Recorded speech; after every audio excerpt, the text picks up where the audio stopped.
The air in Oak Haven always smelled faintly of pine and wood smoke, but lately a different scent had begun to permeate the town: fear. Marco, a young man known throughout Oak Haven for his quick feet and even quicker thinking, felt it acutely. He wasn't a soldier nor a doctor, just a courier, delivering messages and small packages between families and businesses. But Oak Haven was a close-knit community, and Marco felt a responsibility to each of its inhabitants. His route snaked through cobbled streets and alongside the Whispering Willow Creek, a familiar path etched into his memory. Normally, he'd be whistling a jaunty tune, but today the silence was heavy, broken only by the occasional cough echoing from behind closed doors. The illness had arrived like a thief in the night, leaving fever and worry in its wake. Marco knew the Rossi family well. Old man Rossi always had a kind word and a piece of hard candy for him and Mrs. Rossi's apple pies were legendary. Their two children, Sophia and Leo, would often race him down the lane, their laughter as bright as sunshine. Now their house stood silent, a quarantine sign nailed to the front door, a stark reminder of the sickness that held them captive. He remembered Sophia showing him her new doll just a few weeks ago, her small hands carefully arranging its dress. Now he imagined those same hands, hot and trembling with fever. The thought spurred him onward. He had to do something.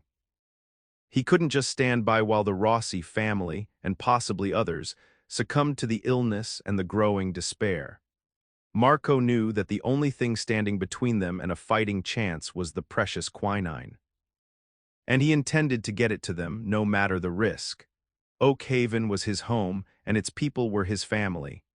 The quarantine of the Rossi family was like a stone dropped into a still pond, the ripples of fear spreading outwards to touch every corner of Oak Haven.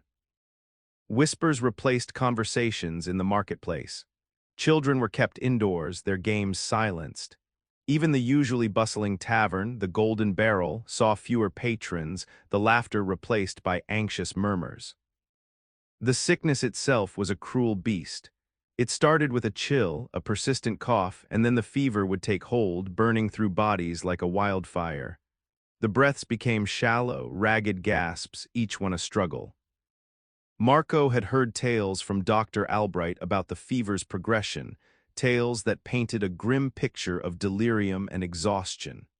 He remembered passing the Rossi house earlier that day. A thin wisp of smoke curled from the chimney, a sign that they were still trying to keep warm. He imagined them huddled together, blankets pulled tight, their faces flushed with fever. He pictured Mrs. Rossi, usually so vibrant and full of energy, now weak and struggling to care for her family.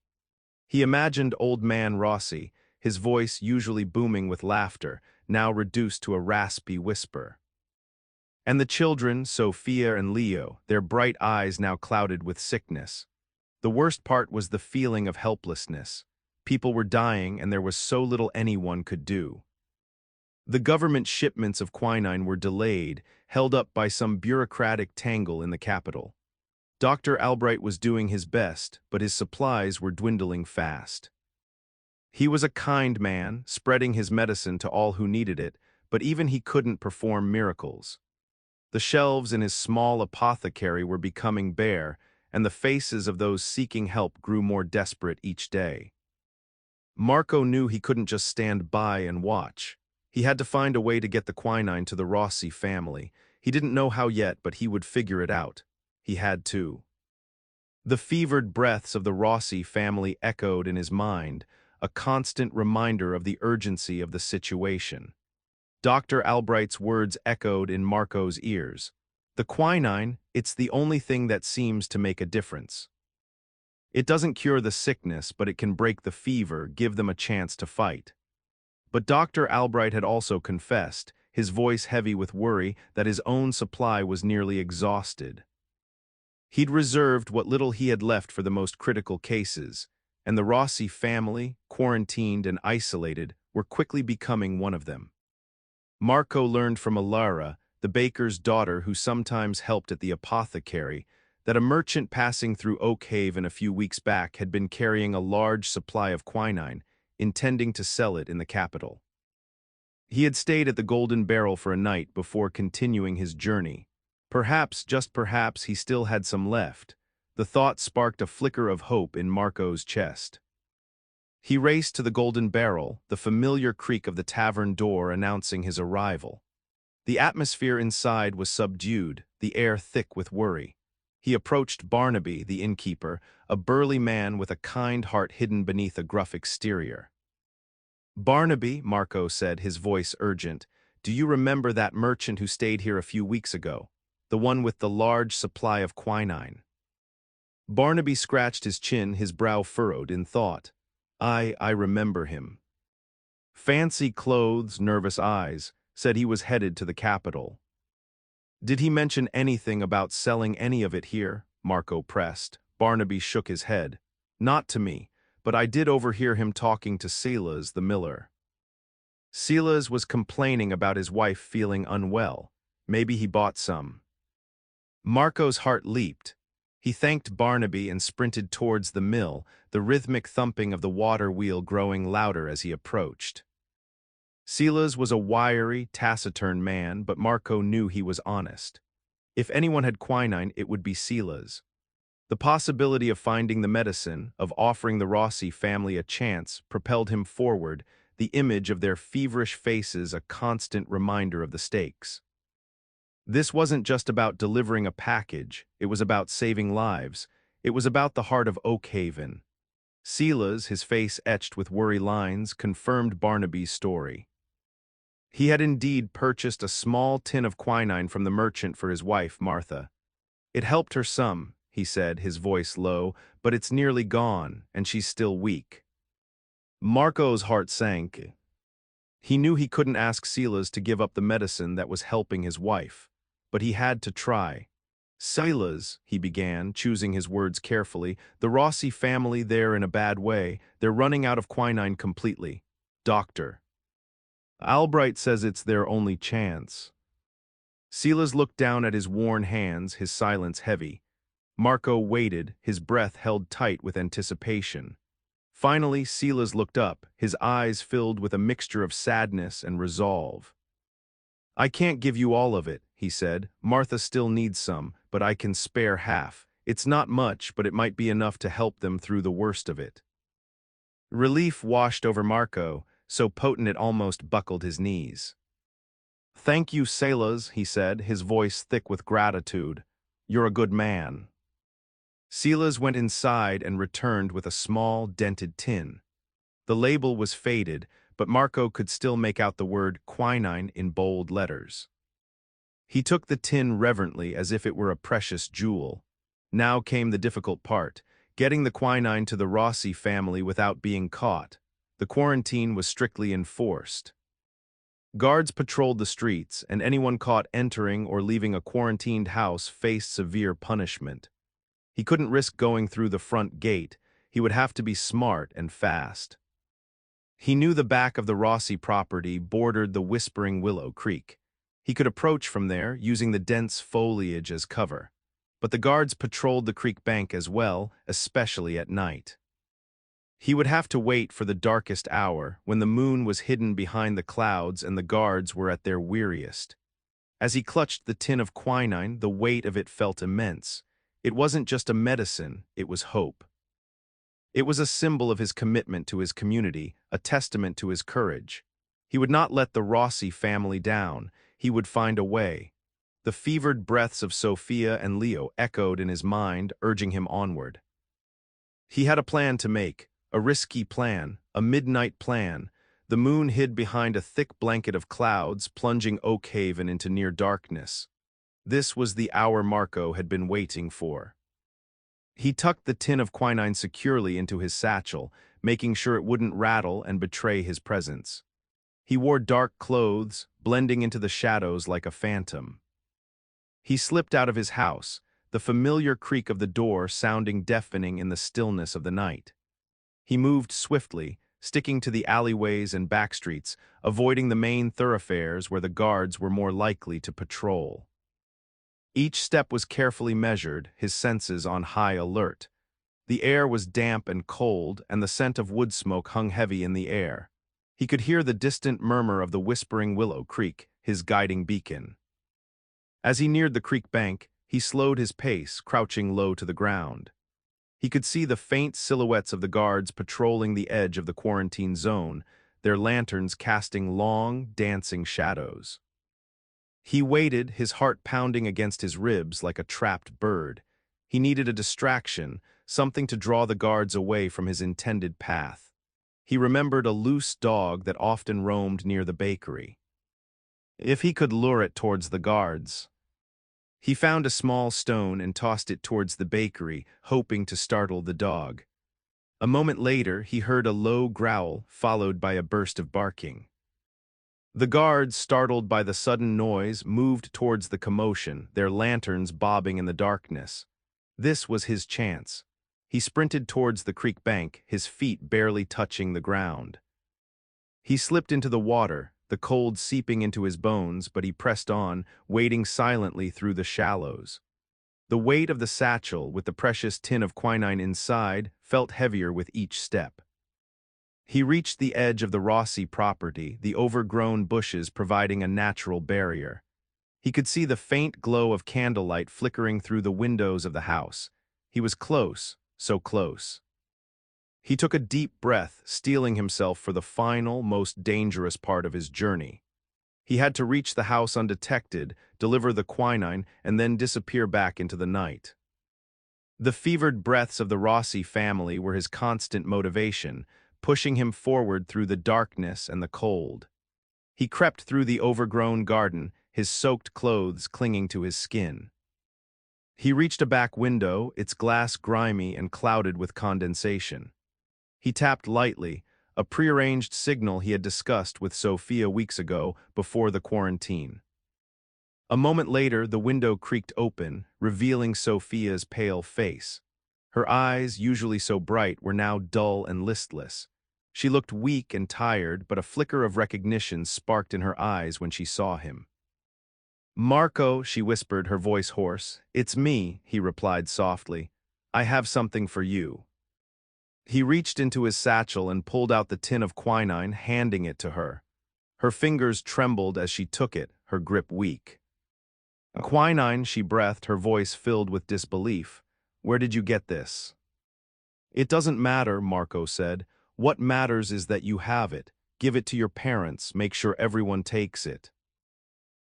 Sophia nodded, her eyes welling up with tears. "Thank you, Marco," she whispered. "Thank you so much." He could see Mrs. Rossi in the background, her face gaunt and drawn. Old man Rossi lay on a cot nearby, his chest rising and falling shallowly. Even from the window, Marco could hear the ragged, fevered breaths that filled the room. "I have to go," Marco said, "but I'll be back. If you need anything, anything at all, just signal from the window." Sophia squeezed his hand, her gratitude radiating from her. Then she slipped back inside, closing the window gently behind her. Marco stood there for a moment, watching the candlelight flicker behind the glass. He knew the quinine wouldn't cure them, but it would give them a fighting chance. It would break the fever, ease their suffering, and allow their bodies to rest. He imagined Mrs. Rossi carefully measuring out the doses, her hands steady despite her own illness. He pictured old man Rossi swallowing the bitter medicine, his eyes filled with hope. And he saw Sophia and Leo, their young bodies fighting against the sickness, bolstered by the power of the quinine. He slipped back into the garden, retracing his steps towards the creek. As he waded back through the cold water, he felt a sense of accomplishment wash over him. He had done it. He had delivered the medicine. He had brought hope to the Rossi family. The weight of the quinine tin was gone, but the weight of responsibility had lifted as well. He had kept his promise to Oak Haven. Later, he would learn that the quinine had indeed helped. The Rossi family's fevers broke, and though weak, they began to recover.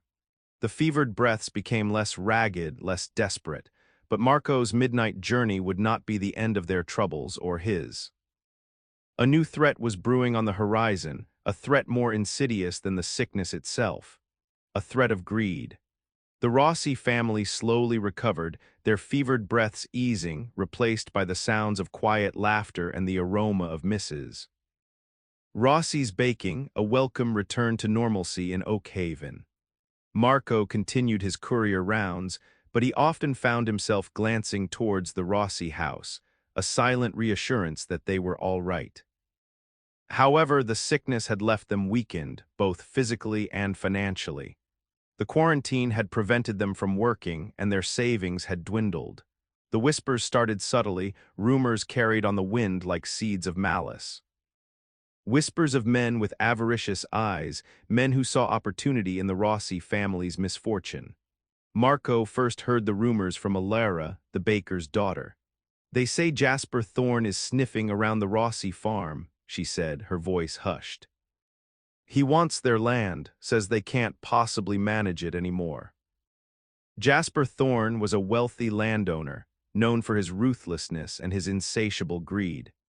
He had already acquired a significant portion of the surrounding farmland, and the Rossi farm, with its fertile soil and access to the creek, was the last piece he needed to complete his holdings.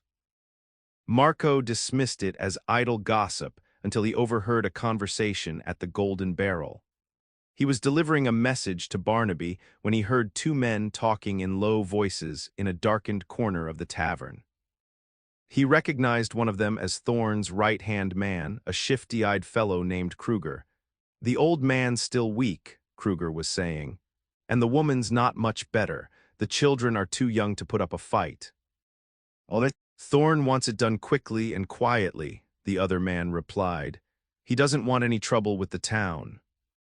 "Don't worry," Kruger sneered. "They'll be gone before anyone knows what happened. A little persuasion should do the trick." Marco's blood ran cold. He realized that Thorne wasn't just interested in buying the Rossi farm. He intended to steal it, to force them off their land using intimidation and possibly violence. He clenched his fists, his anger simmering beneath the surface.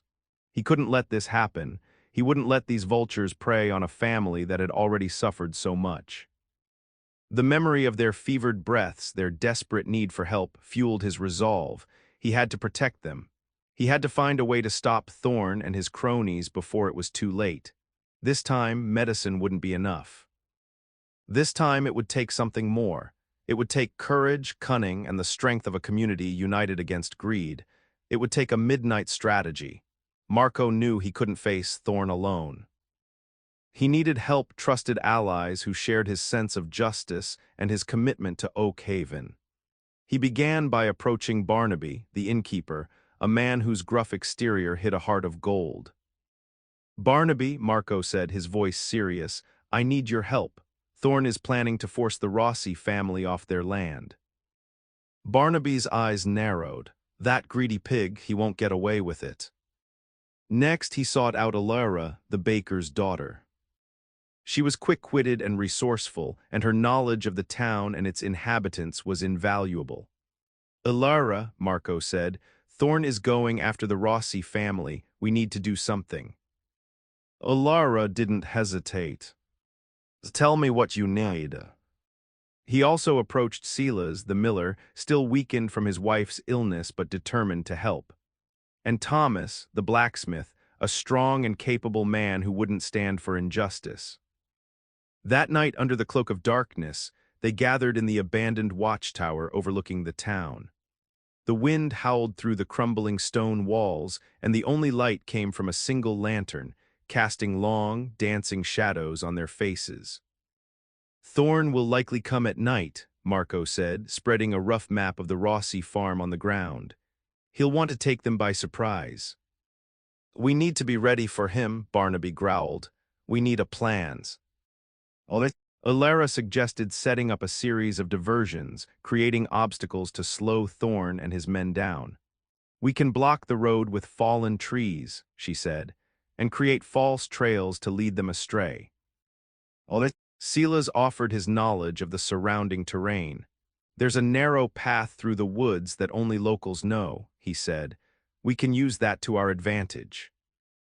Thomas, the blacksmith, proposed reinforcing the Rossi house, making it harder to break into. "I can forge some metal bars for the windows," he said, "and strengthen the door."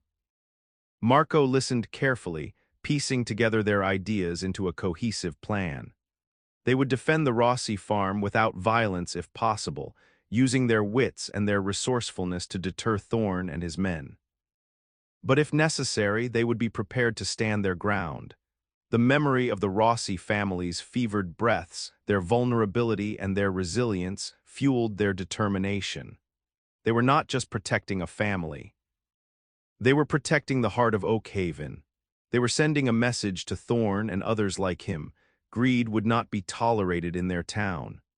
As they finalized their midnight strategy, a sense of purpose filled the abandoned watchtower, a silent promise to protect their community from the darkness that threatened to engulf it. The plan unfolded with the precision of a well-oiled machine.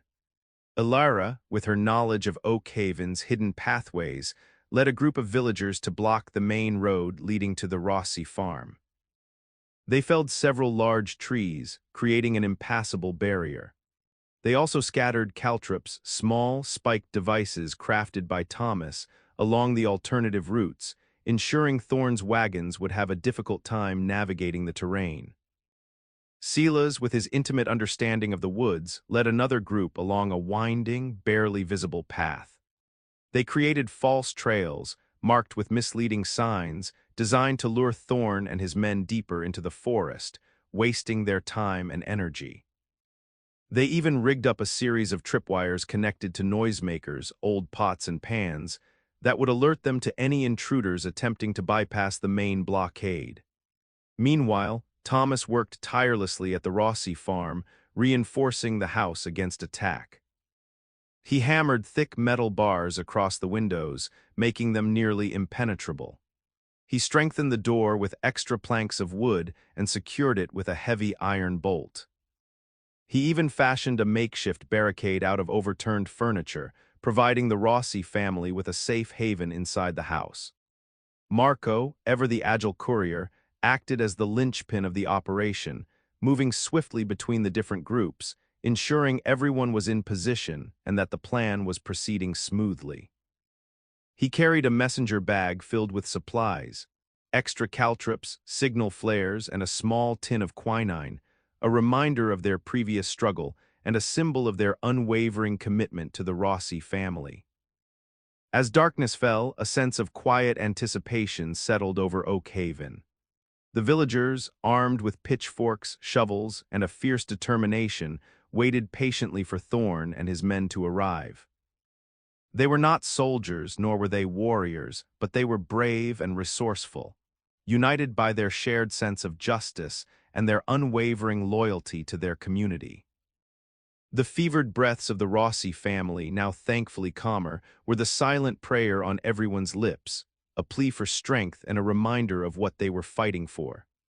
They were ready to defend their home, their neighbors, and their values, and they would not back down without a fight. Their midnight strategy was set, their courage unwavering. The night awaited. The first sign of Thorn's arrival was the distant rumble of wagon wheels, followed by the frustrated shouts of his men. Elara's diversion was working. Thorn's wagons had been forced to a halt by the fallen trees, and his men were struggling to clear the path. As Thorn's men began to hack at the trees with axes, Silas's noisemakers erupted in a cacophony of clanging and banging, startling both the profiteers and the horses. Thorn, enraged by the delay, ordered his men to scout ahead, searching for an alternate route. That's when they encountered Silas's false trails. Lured deeper and deeper into the woods, Thorn's men stumbled through the darkness, their frustration growing with each passing moment. The caltrops scattered along the path punctured their wagon wheels, further slowing their progress. Finally, after hours of struggle, Thorn and a handful of his men managed to reach the Rossi farm. They approached the house cautiously, expecting an easy victory. But what they found was not a defenseless family, but a fortified stronghold. The windows were barred, the door was reinforced, and the Rossi family was safely barricaded inside. Thorn's men tried to break down the door, but Thomas's handiwork held strong. They threw rocks at the windows, but the metal bars protected the glass. Suddenly, a barrage of rocks and vegetables rained down upon them from the surrounding trees. The villagers, hidden in the shadows, launched their impromptu assault, harassing Thorne's men and preventing them from making any further progress. Barnaby, wielding a sturdy club, led a charge from the side, scattering Thorne's men and forcing them to retreat. Ilara, quick and nimble, darted between the trees, setting off small fireworks, creating a dazzling display of light and sound that further disoriented the profiteers. Marco, using his knowledge of the terrain, moved swiftly around the perimeter, relaying messages and coordinating the defense. He spotted Thorne trying to rally his men, and with a well-aimed slingshot knocked Thorne's hat off his head, sending it tumbling into the mud. The defense was chaotic, but it was also carefully orchestrated, with each villager playing their part.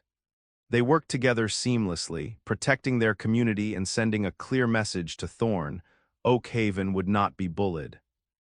The memory of the Rossi family's fevered breaths, now replaced by the sounds of their relieved whispers inside the house, spurred them onward. They were not fighting for profit or power. They were fighting for justice, for community, and for the heart of Oak Haven. Thorne, covered in mud and with his hat missing, finally realized he was beaten. His men were scattered, his wagons were stuck, and he was facing a united front of determined villagers. He glared at Marco, his eyes filled with rage. "You haven't seen the last of me, boy," he snarled. "I'll be back, and next time you won't be so lucky." He turned and limped towards his remaining men, his voice filled with venom. "Let's go, this isn't worth it." The profiteers retreated, their wagons bumping and grinding along the makeshift path, their departure marked by curses and threats. The villagers watched them go, their faces grim but resolute. As the sound of the wagons faded into the distance, a cheer erupted from the crowd. They had done it. They had defended their community and protected the Rossi family from a ruthless profiteer. Marco, exhausted but elated, approached the Rossi house. Sophia opened the door, her face beaming. "Thank you, Marco," she said, her voice filled with gratitude. "Thank you all, you saved us." Old man Rossi stepped forward, his hand outstretched. "We won't forget this, Marco," he said, his voice strong and clear. "You're a true friend to Oak Haven." The villagers gathered around the Rossi family, their faces illuminated by the warm glow of candlelight. They had faced a formidable threat, and they had emerged victorious, not through violence or brute force, but through courage, cunning, and unity. Thorne's vow of revenge hung heavy in the air, but the villagers were not afraid. They had proven that they were stronger together, that they would not be intimidated by greed or power. They stood firm, united in their determination to protect their community and their values. The fevered breaths of the Rossi family were now a distant memory, replaced by the sounds of laughter and celebration, a testament to the resilience of the human spirit and the power of community. They knew that Thorne might return, but they would be ready for him. They had learned a valuable lesson that night, that even the smallest village can stand up to the greatest threat, as long as they stand together. Oak Haven had found its strength, and it would not be easily broken. The Rossi family was safe. Their farm remained their own, a testament to the courage and unity of Oak Haven. They were deeply grateful to Marco and the entire town for their unwavering support. The fevered breaths that had once filled their home were now replaced by the sounds of laughter and the sweet aroma of Mrs. Rossi's baking, a symbol of their restored health and happiness.